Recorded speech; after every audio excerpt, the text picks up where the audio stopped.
हमें क्या करना है, तीनों आवेशित कणों का चिन्ह बताना है। अब से आप दो तरह से कर सकते थे करने को। तो एक तो तरीका ये था कि भाई ये 1 2 3 कण है, ऊपर कौन सी प्लेट है और नीचे कौन सी प्लेट है। धनावेश की ओर कौन जा सकता है और ऋणावेश कौन जाएगा। बताओ 1 और 2 ऊपर जा रहे हैं नीचे जा रहे हैं, ऊपर कौन सी प्लेट है। इसका मतलब कण 1 और 2, कण 1 व 2 कैसे हैं तुम्हारे, ऋणावेशित कण हैं। और कण 3 कहाँ जा रहा है और नीचे कौन सी प्लेट है, ऋणावेश की ओर कौन जाएगा। इसका मतलब कण 3 कैसा होगा तुम्हारा, तो कण 3 है तुम्हारा वो धनावेशित है। बोलो ये बात समझ में आएगी नहीं। या फिर आप इसे ऐसे कर सकते हैं कि आपको पता है एफ वेक्टर बराबर कितना होता है, क्यू ई वेक्टर क्या होता है वेक्टर बराबर, और आपको पता है अगर क्यू कैसा होगा प्लस, तो एफ बराबर कितना होगा प्लस ई वेक्टर। इसका मतलब धनावेश पर जो विद्युत बल लगता है वो विद्युत बल विद्युत क्षेत्र की दिशा में लगता है। यही तो बात पढ़ी हमने, धनावेश पर विद्युत बल विद्युत क्षेत्र की दिशा में लगता है। विद्युत क्षेत्र किधर बताओ, तो धनावेश पर बल किधर लगेगा, तो धनावेश पर जाएगा कहां पर, नीचे की ओर। तो कण 3 कहां जा रहा है, नीचे की ओर जा रहा है, क्योंकि इस पर विद्युत बल कहां लग रहा है, नीचे की ओर, तो इसका विक्षेपण भी कहां होगा, नीचे की ओर। अगर ये क्यू कैसा है तुम्हारा, ऋणावेशित है, कैसा है, ऋणावेशित है, तो यहां से क्या आएगा तुम्हारा एफ वेक्टर बराबर माइनस ऑफ ई वेक्टर।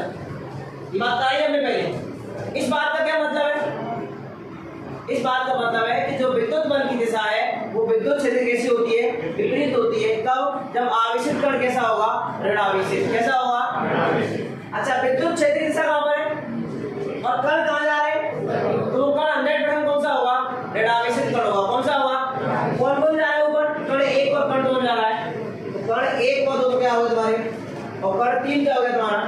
और बात समझ आएगी ये छाप लो ये अकेले की बात।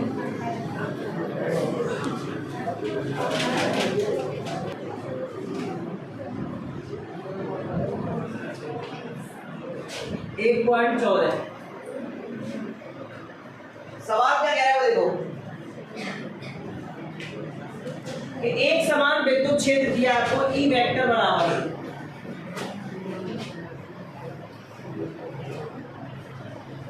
3 गुणा 10 की घात 3 आई के न्यूटन प्रति कूलम।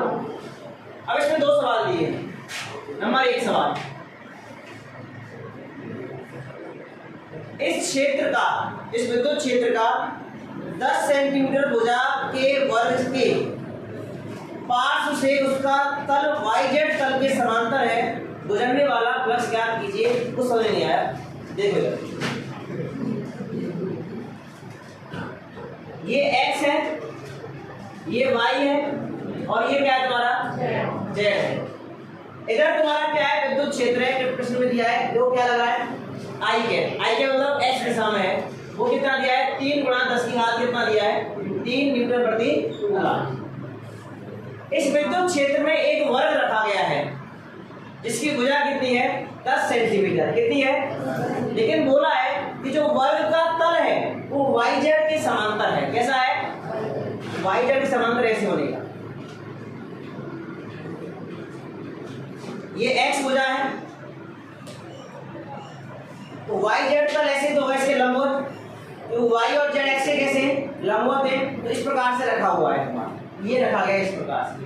अगर मैं आपसे इसकी दिशा पूछूं तो ये होगी नहीं होगी, तो s बराबर कितना होगा a स्क्वायर और साथ में क्या आएगा i है, क्योंकि क्षेत्रफल एक सदिश है जिसकी दिशा हमेशा उसके तल की कैसी होती है, लंबवत होती है। तल कौन सा है, yz है, तो दिशा कौन सी होगी, y और z के लंबवत। yz के लंबवत क्या होगा हमारा x, तो x के लिए हमने क्या ले लिया i है, क्या ले लिया i है। अब निकालना है विद्युत फ्लक्स फाई बराबर क्या होता है, e डॉट कितना होता है s, और मेरा क्या होगा e का मान कितना है 3 गुणा 10 की घात कितना है 3 और साथ में क्या है आई के डॉट एस का मान कितना है ए स्क्वायर आई के। ऐसा ही सवाल करवाया था मैंने आपको, याद हो, ठीक है ना। यहाँ से कितना आएगा 3 गुणा 10 की घात कितना आएगा 3 और साथ में कितना आएगा ए स्क्वायर। ये तुम्हारा क्या हो गया विद्युत फ्लक्स। अच्छा इसका मान कितना दिया बुझागा 10 सेंटीमीटर कितना दिया है, तो ए का मान कितना हो गया तुम्हारा 10, ए बराबर कितना आ गया 10, यहाँ से मान होगा ए स्क्वायर का, तो यहाँ से आएगा पाई बराबर 3 गुणा 10 की घात 3 गुणा 10 गुणा 10 की घात -2, क्योंकि मीटर बदलना पड़ेगा, उसका क्या करना पड़ेगा आपको स्क्वायर।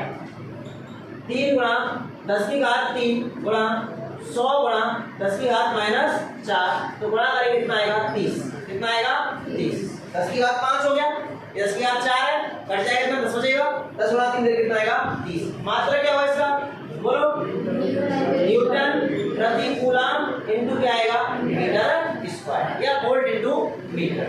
ये तो आएगा, ये तुम्हारा क्या हो गया एक सवाल। अच्छा सवाल है।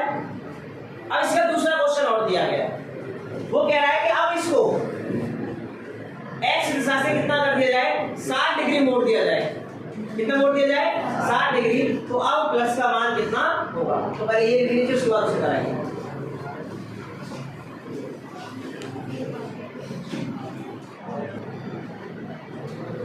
देखो इसका पार्ट आ गया बी, सवाल यही है, ये x हो गया, ये y हो गया और ये क्या हो गया z। विद्युत क्षेत्र E बराबर कितना है 3 गुणा 10 की घात 3, दिशा क्या है उसकी I। अभी पहले डायग्राम कैसे था, यही था, तो x की दिशा क्या थी ये थी, तो उसने बोला है कि अगर इस वर्ग के तल का अवलंब, क्योंकि वास्तव में अवलंब यही हो गया, x दिशा से, कहां से x दिशा से कितने कोण पर झुका दिया जाए 60 डिग्री पर। इसका मतलब है कि अब इसको झुकाया है कैसे,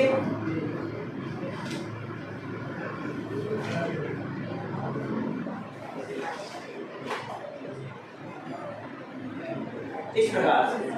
ये तुम्हारी क्या है x अक्ष है और ये तुम्हारा ये आया तुम्हारा ई वेक्टर, जो कि x दिशा में कितना है 3 प्लस क्या कितना है 3 आई के, और ये तुम्हारा क्या हो गया s वेक्टर, और ये एंगल कितना हो गया तुम्हारा 60 डिग्री, कितना हो गया 60 डिग्री, ठीक है ना। ये बोला है, तो बताओ फाई बराबर क्या होता है E डॉट s, फाई बराबर E s cos theta. E का मान कितना है 3 प्लस क्या था 3, s क्षेत्रफल कितना है a स्क्वायर, तो ये कितना आएगा 10 गुणा 10 की घात माइनस इसका क्या आएगा इनटू cos कितना आएगा 60, ये इससे गया कितनी बार 15, कितना आया 15 न्यूटन मीटर स्क्वायर प्रति बोलो। बात समझ आएगी नहीं। बात ये है कि पहले ये ऐसे था, ये दिशा किसकी थी E की दिशा थी, ये दिशा किसकी थी S की थी, अब ये ऐसे ही रखा है, अब इसकी दिशा को x से कितना झुका दिया है, तो अब ये दिशा हो गई इस प्रकार से, ये तो s की दिशा आ गई और ये दिशा इसकी है E की है, इन दोनों के बीच में एंगल कितने का बन रहा है 60 डिग्री का, तो अब cos कितना हो जाएगा 60, कितना हो जाएगा cos 60, और cos 60 का मान कितना होगा 1/2, ठीक है ना। देख लो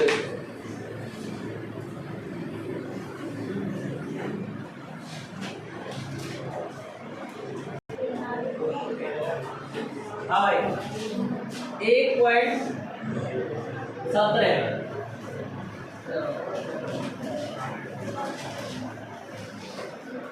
चित्र में दर्शाए अनुसार, चित्र क्या है चित्रिया,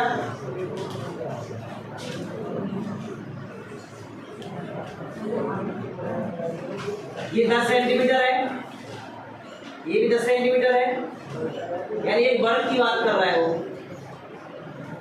इस वर्ग से सेंटर से ऊपर की ओर यहाँ 5 सेंटीमीटर दूरी पर एक 10 माइक्रो कूलम का क्या रखा है आवेश रखा है। तो इस वर्ग से गुजरने वाला विद्युत फ्लक्स क्या होगा, ये क्या है। क्या क्वेश्चन में उसने हिंट भी दे दिए, आपने उसी से कर दिया होगा, है ना। ये फलक मानने पड़ेंगे इसको। अच्छा गाउस के नियम से गाउस के नियम से हमें फ्लक्स निकालना है, कितना होता है? कब? जब ये आवेश Q क्या होना चाहिए? परिवर्त होना चाहिए। क्या होना चाहिए?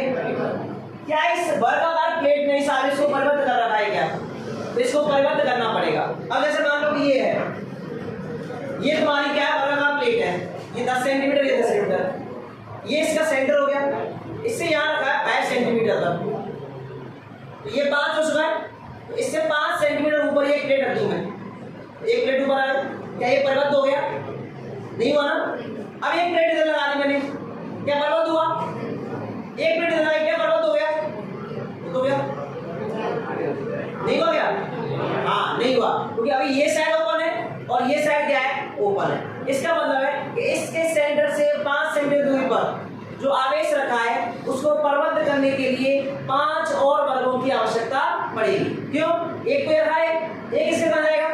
ऊपर, एक ये वाला और एक कौन सा होगा? ये वाला, एक इधर साइड में आएगा और एक आएगा इधर साइड में, तब जाके ये आवेश क्या होगा? तुम्हारा परिवर्तन होगा। चूंकि आवेश परिवर्तन नहीं है, अतः परिवर्तन करने के लिए 5 और वर्गाकार प्लेट लगेंगी। ये बात समझ में आई कि नहीं आई? मैं दोबारा कह रहा हूं, ये एक वर्गाकार प्लेट है जिसकी भुजा 10 सेंटीमीटर है, ये इसका सेंटर हो गया। इस सेंटर से कितनी दूरी पर?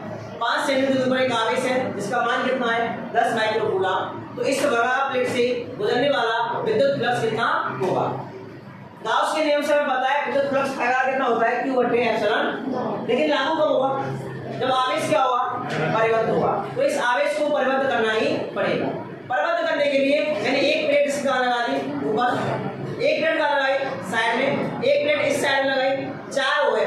लेकिन अभी मेरी साइड से और आपकी साइड से क्या आई है? ओपन है, तो एक प्लेट यहाँ लगाई, एक प्लेट यहाँ लगाई। इस प्रकार से 6 प्लेट तो काम में आई। तो एक तो पहले से ही है, और कितनी लगानी पड़ी? 5। तो 5 और वर्गाकार लगाएंगे प्लेट, तब जाके क्या बन जाएगा? ये घन बन जाएगा। क्या बन जाएगा? और घर बन जाएगा। तो इसलिए इसमें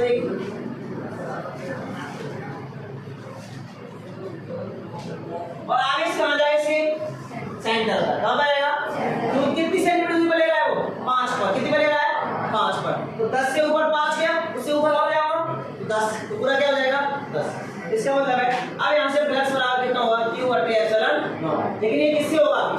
घन से। मतलब कितना आएगा? 10 गुणा microcoulomb minus 6 coulomb upon epsilon. आपको घन से चाहिए कि एक पृष्ठ से चाहिए? तो वर्गाकार प्लेट से गुजरने वाला फ्लक्स कितना होगा? 5 अपॉन कितना हो जाएगा? 6। तो ये कितना आएगा? 10 गुणा 10 की घात माइनस 6 अपॉन 6 गुणा एप्सिलॉन। ये तुम्हारा क्या होगा? 5। इसको गुणा कर लेंगे, एप्सिलॉन नॉट का मान रखेंगे, कितना होता है? 8 मतलब 8 5 10 की घात माइनस, ठीक है ना? कर लेंगे, ये रिक्लूजन का नहीं। अच्छा सवाल है।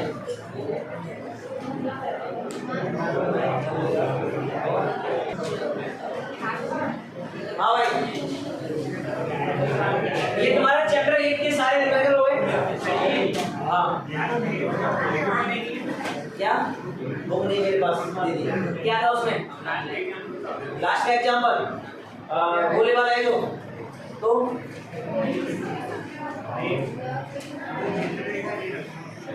हाँ तो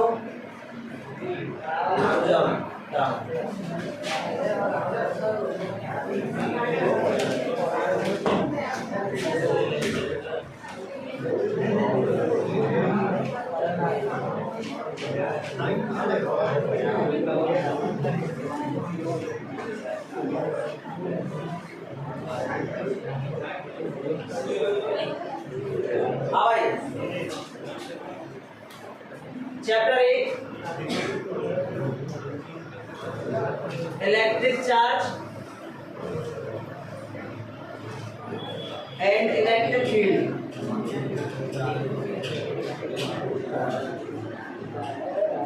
है ना, मैं जो नहीं लिख के लाए वो लिख लेना भाई, जो लिख रहा है वो आराम से रिवाइज करके चलना मेरे साथ साथ, ठीक है ना।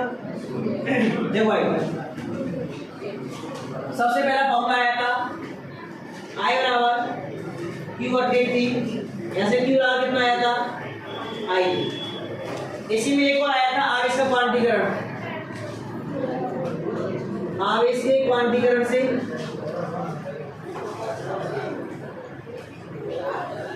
Q बराबर कितना आया था NE, याद है, प्लस माइनस N। अच्छा E का मान कितना था माइनस 1.10 माइनस 19 कूलाम। इसके बाद आया था कूलाम का नियम, कूलाम का नियम, कूलाम का नियम। यहाँ था F बराबर K Q1 Q2 अपॉन कितना था R स्क्वायर।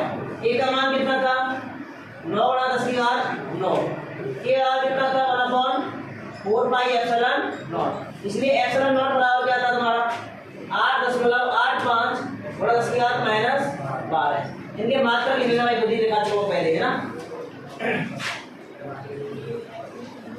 इसके बाद तुम्हारा आया था कि F12 बराबर होता है माइनस का F21, ये आया देगा। अध्यारोपण का सिद्धांत आया था, अध्यारोपण का सिद्धांत। इसमें होता F जो नेट होगा वो क्या होगा F1 plus F2 plus Fn, यही था। इसके बाद क्या आया था तुम्हारा विद्युत क्षेत्र, क्या आया था विद्युत क्षेत्र। यहाँ से पढ़ा था E बराबर आपने F बटे कितना पढ़ा था Q, तो यहाँ से मैं लिखा था F बराबर कितना आएगा QE। किसी बिंदु आवेश के लिए क्या था, किसी बिंदु आवेश के लिए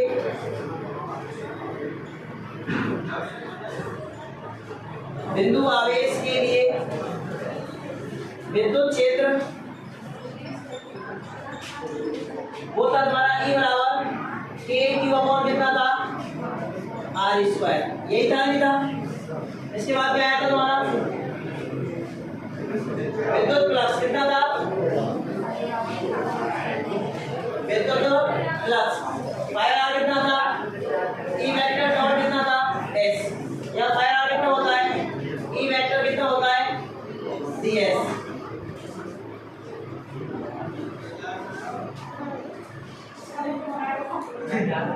इसके बाद में आया था विद्युत द्विध्रुव, क्या आया था विद्युत द्विध्रुव, विद्युत द्विध्रुव। यहाँ P वेक्टर कितना था Q इंटू कितना था 2a, यही था। अब विद्युत क्षेत्र निकाला था अक्ष पर, तो E अक्ष कितना आया था बताया मुझे 2kp अपॉन कितना था RQ। E निरक्ष कितना आया था माइनस kp अपॉन कितना था RQ, ये आया था। अच्छा वो कितना आया था कार्य, वो कार्य तो अगले चैप्टर में आएगा। बल और बराबर आया था, बल कितना आया था तुम्हारा बल आया था 0 और बराबर कितना आया था P क्रॉस E, कितना आया था या PE साइन थीटा, कितना आया था PE साइन थीटा। इसके बाद तुम्हारा आया गाउस का नियम, गाउस का नियम, ये कितना तुम्हारा फाइव आवर Q अपॉन या close integration E dot ds बराबर कितना था Q अपॉन एप्सिलॉन। इसमें तीन छोटे छोटे फॉर्मूले रहेंगे, रेखीय आवेश घनत्व, पृष्ठीय आवेश घनत्व और आयतन आवेश घनत्व। यहाँ से लैम्डा बराबर कितना था Q अपॉन L, ये तो था रेखीय आवेश घनत्व।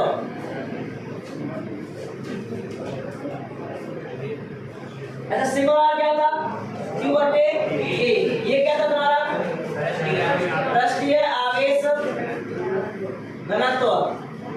और तीसरा क्या था आपका रो, रोरा कितना था Q अपॉन आयतन, ये क्या था तुम्हारा आयतन आवेश घनत्व। और कौन सा रहेगा अब वो 3 फॉर्मूले रह गए, गोलीय कोष का, अनंत लंबाई का और किसका, अचालक अपरिवर्तित पट्टिका का। देखो इधर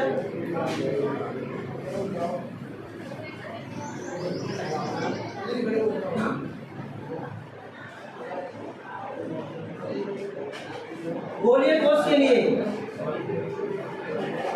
गोलीय कोष के लिए ई आर बड़ा है आर से, इसका मतलब क्या है, बाहर कहां पे हो रही है, क्या था मान, ए की अपॉन कितना था, आर स्क्वायर आर के। अच्छा इसको मैंने सिग्मा के रूप में लिखवाया था क्या, कितना था बताओ, बोलो, सिग्मा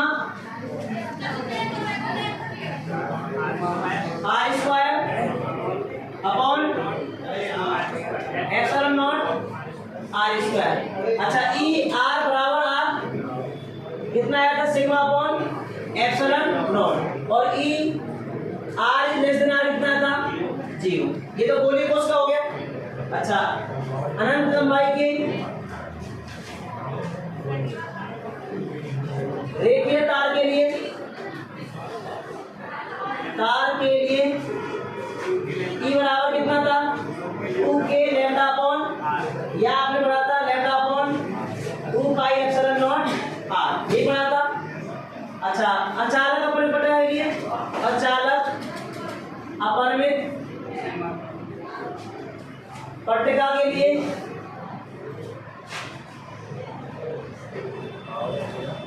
ई बार कितना था, सिग्मा अपॉन कितना था, 2 एप्सिलॉन नॉट एन। ये थे तुम्हारे चैप्टर 1 के सारे फॉर्मूले। 5 मिनट नहीं लगी इनको लिखने में, और तुमसे घर से ये नहीं लिखी गई। और कोई है फॉर्मूला,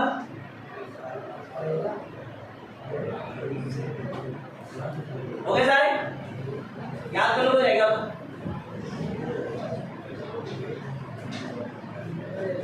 यही थे वो ठीक है ना। अब ये लिखने से फायदा पता क्या है, एक तो आपने लिखे ही है तो लिखते समय याद हो, जब पेपर होगा ना उससे पहले रिवाइज हो जाएगा। ये तो एक की मोटी कॉपी में कहां ढूंढेंगे फॉर्मूले, वो 10 पेज पढ़ने में, एक पढ़ने में आएगा बहुत मुश्किल से, एक साइड ये और एक साइड। अब ऐसे 14 चैप्टर है आपके, सब में तो है नहीं करेगा वो फॉर्मूले। जैसे आपने 12वां चैप्टर पढ़ा, कितने फॉर्मूले उसको, 5-6 फॉर्मूले उसको। चैप्टर 13 पढ़ा, वही 5-6 फॉर्मूले, तो 4-4 लाइन के फॉर्मूले लिखने में क्या दिक्कत आ रही है। इससे पेपर से पहले वो क्या हो जाएगा, एक बार रिवाइज हो जाएंगे। ये तुम्हारा चैप्टर 1 है, पहली फिजिक्स में ही फॉर्मूले बराबर के, और चैप्टर 9 में और चैप्टर 10 में, ये पहले 10 चैप्टर ऐसे हैं जिनमें फॉर्मूले बराबर के, इसलिए लिख लेंगे तो सही रहेगा। क्योंकि पेपर में 15 नंबर का मटेरियल है, 15 नंबर का मटेरियल जो डायरेक्ट आपकी इस फॉर्मूला शीट से आएगा। 9 नंबर 10 नंबर के रिजल्ट कराएंगे और 4-5 नंबर के डायरेक्ट फॉर्मूले पूछे जाएंगे पेपर के अंदर, ठीक है ना। तो आज के लिए इतना ही, राधे राधे। और कल स्टार्ट करेंगे चैप्टर नंबर, ठीक है ना, विद्युत विभव एवं धारिता। क्या, विद्युत विभव एवं, ठीक है भाई, राधे राधे।